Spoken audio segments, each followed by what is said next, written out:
Oh no! Why do you forsake me?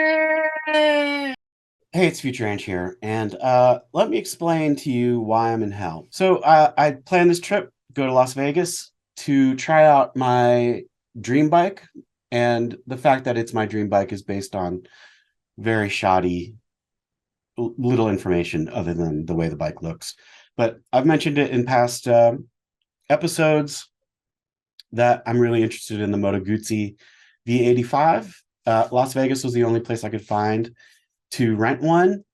There happened to be some extremely cheap flights from Allegiant, and so I set up this trip to go try it out. All good so far. And I had high hopes for this series. I was going to try to do things a little differently, like from that opening sequence. I was going to try to include more things other than just me going down the road. So I was excited about trying some of that. So I traveled out there, stayed at the El Cortez, which I'll tell you about later. Got up, went and got the bike, and the first day I went to Red Rock, something or other, then north to Valley of Fire, then down and east to cross the Hoover Dam, check that out, and then I made a long slab run to Kingman, Arizona. That was sort of getting there and day one. So anyway, I got home and I got out the hard drive and put it in the computer and getting ready to load everything into this project and start editing. And iPhone video, drag that over. 360 video, drag that over. Drone video, drag that over. And then the A camera folder, I dragged that over and there was nothing in there. Now, let me tell you something. I am an organized OCD type of person. I have systems in place. I have checks and balances. So every night I take the footage from the cards and put it on a little SD drive. Is it SD or SDD? I don't know, but a little hard drive. And the way I check is I look at the card, the number of items that were in the card, and the total amount of memory it took up. And I make sure that that matches what I've dragged to the hard drive. Only then do I delete what's on the card. But on this trip, I had a bunch of extra cards. So I was like, you know what? Okay, I've put it on the hard drive, and now I'm going to take this card with the footage still on it and put that in my little case. I'll put the hard drive in my pack, and I'll put my cards in the tank bag, so they're in a separate spot. Once I opened up that hard drive and saw that there was no footage, after freaking out for a moment, I got out the card and realized that on the last day, the card I was using in my helmet camera ran out of memory. So I took the first card that I had saved out of my card holder, put it in, reformatted it, erased everything, and filmed. Because I'm like, well, it doesn't matter. Everything's on the hard drive anyway. I don't even usually back up twice. So the A camera from day one was lost both on the hard drive and from the original card. And I can't even express to you the pain and suffering that caused me. I mean, it is just brutality. Brutality, I tell you. So I screamed and moaned and cried a little bit and was just so pissed off at myself because it's operator error somehow. I don't know how it's gone off the hard drive. I have no clue. I remember looking at some of it on the hard drive. You always want to make sure that the audio is working and that it's framed right for the bike and whatever. I don't know what happened. And it's so... Actually, it shows you what a lucky person I am. It's one of the worst things that's happened to me in a long time. So anyway, I was devastated. And so I got out of my office. I went upstairs, and my wife had left this on the bar. It's got delivered to the studio. And so in this box was this. And this amazing 2-page letter. I won't tell you the guy's last name, but his name is Richard. I'll just read you a couple things. I found your channel while you're still testing out the CT-125, see if it was tat worthy. I don't know why, but I immediately connected with your humility and cynical sense of humor. I've watched everything you put out since those days. And then he's telling me about how he lives in North Carolina. So he had taken some of the routes that I've done around here and pieced together his own route. And so he went out and he was going to do Hurricane Creek and Buzzard's Roost and Martha Sundquist, which if you've watched all the videos, you've seen all those rides. I was within a mile and a half from coming out on 40. I guess he must have been coming out from Hurricane Creek and hit one of those puddles way too fast. I got bucked off the bike, and when I landed, I knew I was hurt bad.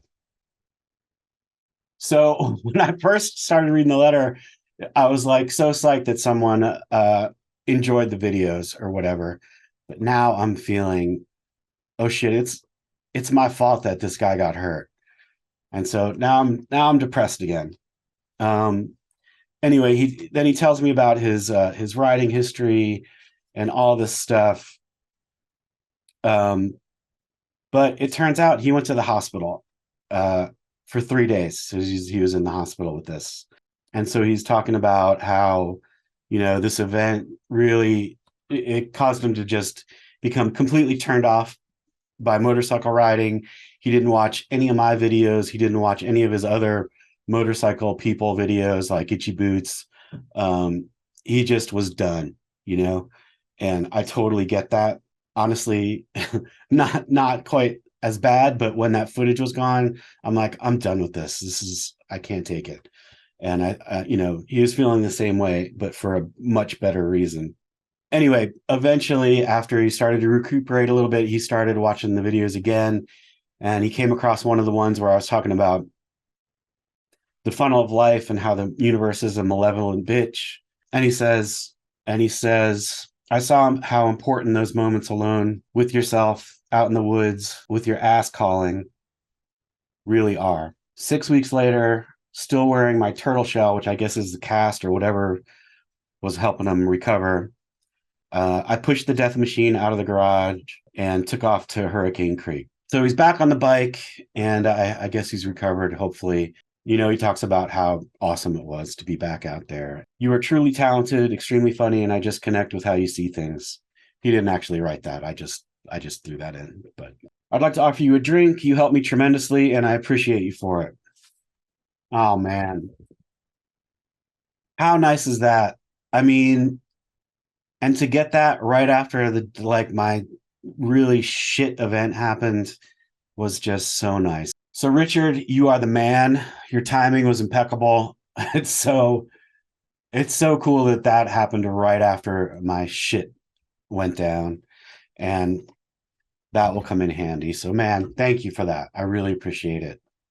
So anyway, I'm going to do my best to take the footage I have for this first day. So I lost the travel day there, and I lost the first day of riding on the A camera. So I'm going to piece together, do what I can with what I have. It's going to be different than usual. A lot of you will be excited that there won't be the constant babble. And then once we get to day 2, I haven't looked yet, but hopefully all the footage is there and all is well, and we can go back to normal. But anyway, sorry, I don't know what to say. I don't know what happened, but hopefully I'll give you an idea of the first day in voiceover. So I landed in Vegas. I had all kinds of footage of the, the crazy gambling machines when you get off the plane in the airport. I did a full tour of the Fremont Experience, which is like a street in downtown Las Vegas where I was staying. It's a place where you can see extremely interesting things happening and very strange people doing weird things. I recommend it if you're into that sort of thing, although people get a little bit out of control there. So I did a whole thing down there. That's gone. I didn't stay on the Strip. I stayed in a weird old hotel called the El Cortez, which was $35 a night or something like that. And found out later it was owned by Bugsy Siegel, has lots and lots of cool history, but it's a shithole, and it was fantastic. I loved it. But the that part of town is pretty weird. It's very different from the Strip. I got up in the morning and grabbed an Uber to the rental place and looked at the bike in person for the first time. And I had all sorts of footage of first impressions, which I can remember were quite favorable. I mean, the bike is beautiful. Yes, it's a little heavy. And it's probably no surprise, but the thing that got me the most was the power. It's 80 horsepower, which some people will think is not really that powerful of a bike, and I guess it's not. But for me, who's used to 8 horsepower or 24 horsepower, it was incredible. The pull on it, and I was just in love. It handles great, and it is very, very comfortable. There is no chance you'll hear from ass on this entire trip because the bike is just a dream to sit on. So here's some of the footage I still have from Red Rock Canyon, Valley of Fire, and Hoover Dam.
Well, there you go.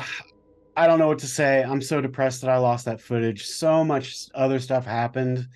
But it's gone. There's nothing I can do about it. So I'm in hell. Hopefully next time you see me, I will not be in hell. So definitely come back for the next one where I'm going to be going from Kingman to Oatman to 29 Palms on Old Route 66. It was a fun day. Hopefully everything will be back to normal, and I'll see you then. Thanks. In the next episode, what amazing things will Past Ange discover? Tune in next week to find out. Hey, please like this video if you liked this video, and if you'd like to see more, hit that subscribe button and the alert bell. Also, if you're interested, there are links to gear lists and goofy t-shirts in the description. Thanks a ton for watching.